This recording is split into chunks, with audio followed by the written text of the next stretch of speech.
ನಿನ್ನೆ ರಾತ್ರಿ ಸುಮಾರು 11:15 ಗಂಟೆಯಿಂದ ಇವತ್ತು ಬೆಳಗ್ಗೆ ಅರ್ಲಿ ಮಾರ್ನಿಂಗ್ ವರೆಗೂ ಕುಂದಾಪುರ ಮೂಲದೊಬ್ಬ ಡೆರಿಕ್ ಎಂಬ ವ್ಯಕ್ತಿ ಹಾಗೂ ಬಾರ್ಕೋವ್ ಮೂಲದೊಬ್ಬ ಐವನ್ ಎಂಬ ವ್ಯಕ್ತಿ ಮೊಬೈಲ್ ಫೋನಲ್ಲಿ ಹಣದ ವಿಚಾರ ಸಂಬಂಧಪಟ್ಟ ಹಾಗೆ ಸುಮಾರು ಮಾತುಕತೆಯಾಗಿ ಆ ಮಾತುಕತೆ ಫೋನಲ್ಲಿ ಗಲಾಟೆ ಆಗುವಂತ ಪರಿಸ್ಥಿತಿಗೆ ಬಂದಿದೆ.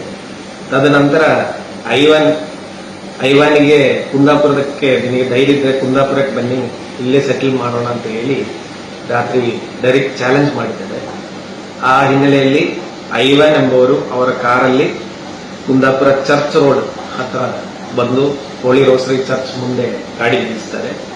ಅದೇ ಟೈಮಿಗೆ ಡೆರಿಕ್ ಎಂಬುವರು ಅವರ ಥಾರ್ ಗಾಡಿಯಲ್ಲಿ ಸ್ಥಳಕ್ಕೆ ಬಂದು ಇವರು ಗಾಡಿಯಿಂದ ಇಳಿದ ಕೂಡಲೇ ಏಕಾಏಕಿ ಡೆರಿಕ್ ಎಂಬುವರು ಐವಾನಿಗೆ ಗನ್ ತೆಗೆದು ಅವನು ಕಾಲಿಗೆ ವೇಸ್ಟ್ ಕೆಳಗಡೆ ಫೈರ್ ಮಾಡ್ತಾರೆ.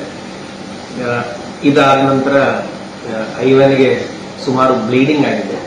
ಬ್ಲೀಡಿಂಗ್ ಆಗಿ ಅಲ್ಲೇ ಸ್ಥಳದಲ್ಲಿ ಅವರು ಮೃತಪಡ್ತಾರೆ. ಇದರ ಬಗ್ಗೆ ಮಾಹಿತಿ ಸಿಕ್ಕಿದ ಕೂಡಲೇ ನಮ್ಮ ಪೊಲೀಸ್ ತಂಡ ಸ್ಥಳಕ್ಕೆ ಭೇಟಿ ನೀಡಿ ತನಿಖೆಯನ್ನು ಮುಂದುವರಿಸ್ತಾ ಇದ್ದೀವಿ. ಇದರಲ್ಲಿ ಸಿಆರ್ ನಂಬರ್ 67/2026 ಮರ್ಡರ್ ಮತ್ತೆ ಆರ್ಮ್ಸ್ ಆಕ್ಟ್ ಸೆಕ್ಷನ್ ಅಲ್ಲಿ ಕುಂದಾಪುರ ಟೌನ್ ಪೊಲೀಸ್ ಠಾಣೆಯಲ್ಲಿ ಪ್ರಕರಣ ದಾಖಲಾಗಿದೆ. ಆರೋಪಿ ಘಟನೆ ಆದಮೇಲೆ ಸ್ಥಳದಿಂದ ಪರಾರಿಯಾಗಿದ್ದಾರೆ. ಆರೋಪಿಯನ್ನು ಅರೆಸ್ಟ್ ಮಾಡಕ್ಕೆ ನಾವು 3 ತಂಡಗಳನ್ನು ಫಾರ್ಮ್ ಮಾಡಿ ಅವರು ಈಗ ಆರೋಪಿಯನ್ನು ಅರೆಸ್ಟ್ ಮಾಡುವ ಪ್ರಯತ್ನದಲ್ಲಿದ್ದಾರೆ. ಈ ಪ್ರಕರಣ ಸಂಬಂಧಪಟ್ಟ ಹಾಗೆ ಸೀನ್ ಆಫ್ ಕ್ರೈಮ್ ಆಫೀಸರ್ಸ್ ಹಾಗೂ ಇತರ ತಜ್ಞರು ಸಹ ಸ್ಪಾಟ್ ವಿಸಿಟ್ ಮಾಡಿದ್ದಾರೆ. ಮತ್ತೆ ಬಾಡಿಯನ್ನು ಸಹ ಫಾರೆನ್ಸಿಕ್ ಡಿಪಾರ್ಟ್ಮೆಂಟ್ ಮಣಿಪಾಲಿಂದ ನಾವು ಪೋಸ್ಟ್ ಮಾರ್ಟಮ್ ಮತ್ತು ಇತರ ಪ್ರೊಸೆಸಸ್ ಮಾಡ್ತೀವಿ.